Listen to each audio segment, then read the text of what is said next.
My entitled stepsisters stole my hard-earned money.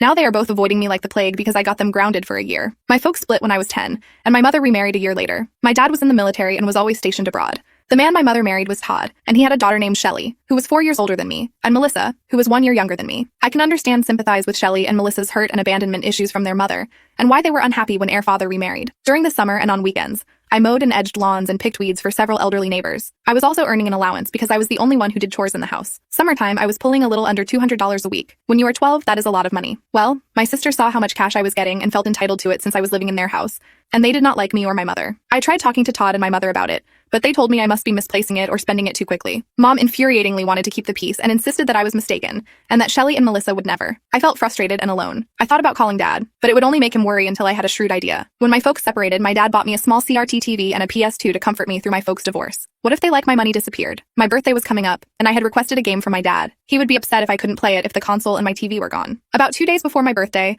I rode out on my bike to Target, about a mile from our house, and dumped all of it in the dumpster behind the store. Lugging that little cart TV was a real pain in the ass. Birthday comes around. I called my dad to thank him for the game and the clothes he bought me, but I lamented that I didn't have a PS2 anymore to play the game on. He asked me to explain myself, and I told him my stepsisters had been stealing from me, and they likely stole the TV and the PS2. He pauses briefly before calmly asking me to put my mother on the line. A couple of minutes later, my mom came to my bedroom and looked around to see if the TV and the console weren't there. Todd, meanwhile, went to Melissa's room and found around $80, which she couldn't explain. Melissa promptly sold Shelley out in the hope of avoiding punishment. Since Shelley had a car, it was believed that she must have pawned both the TV and the console. In their search of Shelley's room, they found alcohol and cigarettes. Shelley correctly guessed I had orchestrated this, and I played dumb. Shelley and Melissa were grounded for a year, and Shelley was forced to get a part-time job. The next day, Todd gave my mom his credit card and bought me a new TV, PS2, and a GameCube. She also paid someone to lock my door to guarantee my privacy. My stepsisters avoided me like the plague after that. I see Shelley and Melissa once a year at Christmas. I wonder if they harbor some resentment over what happened over 20 years ago. Probably, but they started it and I finished it.